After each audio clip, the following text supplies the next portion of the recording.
being exclusive, FOMO, feeling left out is something that I've struggled with for many years. I'm not going to go into detail about... Hi guys. So, you guys know that this channel, I predominantly talk about topics that have affected me or are affecting me in varying degrees. But this week's video is something that has affected me as recently as earlier today. So please be patient with me because it does make me nervous. But I recognize that the topic is important enough to where I need to talk about it and I can get past how I'm feeling about it. No, some people call it exclusivity. I like the word inclusivity. I'm not really sure if inclusivity is a word. This is the second time I'm filming this video and I still haven't looked it up. So I'm just gonna go with it. People make up words all the time. So if I have, then great. I'm making up a word because it's a cool one. So I'm okay with it. So if you guys watch my videos, you know that this is a topic.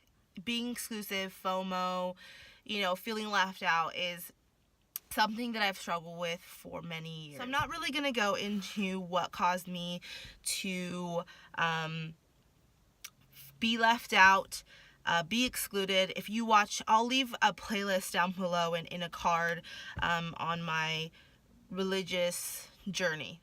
So pretty much what I want to say, I was excluded quite a bit from K through 12 because I went through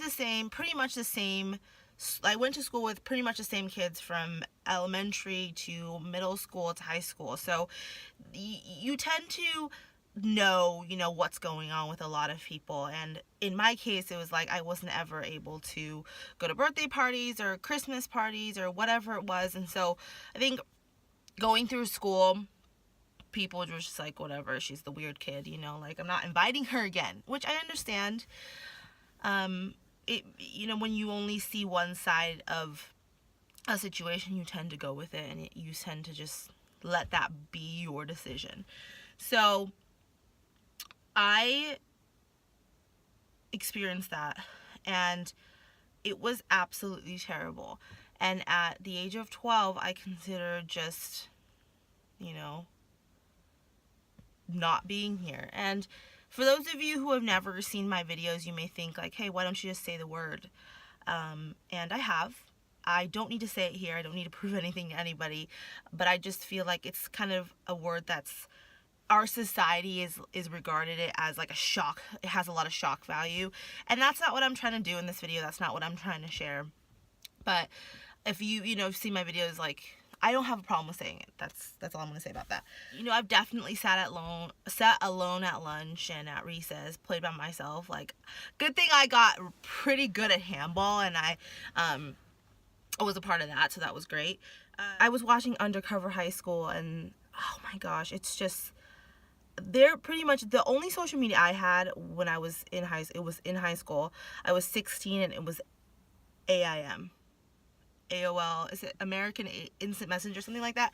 And then MySpace eventually came along, and then Facebook, but it was not to the magnitude of it is today. So I can't even imagine, being a high schooler, being a middle schooler with social media. And to tack onto that, social media is the worst place to be when you're trying to get away from that FOMO. I think that when people are hanging out somewhere that you weren't invited to, it's easier to kind of out of sight, out of mind when you're not watching them, laugh and have fun on Instagram story or Snapchat or Facebook. And yeah, so I've had to really unfollow a lot of people, not out of malice, not out of spite, more so just for my own sanity.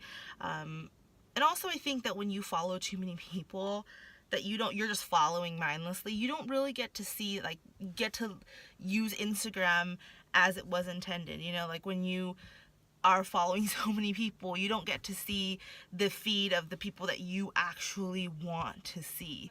You guys understand what I'm saying? If you see somebody that's just hanging out by themselves at lunch, or if you're in college and you're in class and you see somebody that's like sitting by themselves, go and sit with them. That's what I try to do. Like, I know sometimes we all have people that we get along better with. I understand that, like, we're a very shallow, for the most part, we're a very shallow, very face value society. But what would happen if you were that person that broke the mold and said, hey, you know what? You want to come sit with us, or we're going to go and grab ice cream, or we're going to go and like hang out after, go grab a drink. Do you want to come with us? Like, there's nothing wrong with that. And who knows, like, what is the worst thing that could happen? Worst thing that could happen is you don't get along with that person and they still felt appreciative that you reached out to them. But what if you went out of your way and that turned into your best friend, or that turned into somebody that a really good friend? Like, wow, like, that would be super amazing. I know I'm being really sarcastic right now, but I just feel like so many people think it's gonna be the end of the world if they go and say hi to somebody that they normally wouldn't. That's my 2 cents on inclusivity. I hope you all have a really successful week, and I'll see you in the next one. Bye.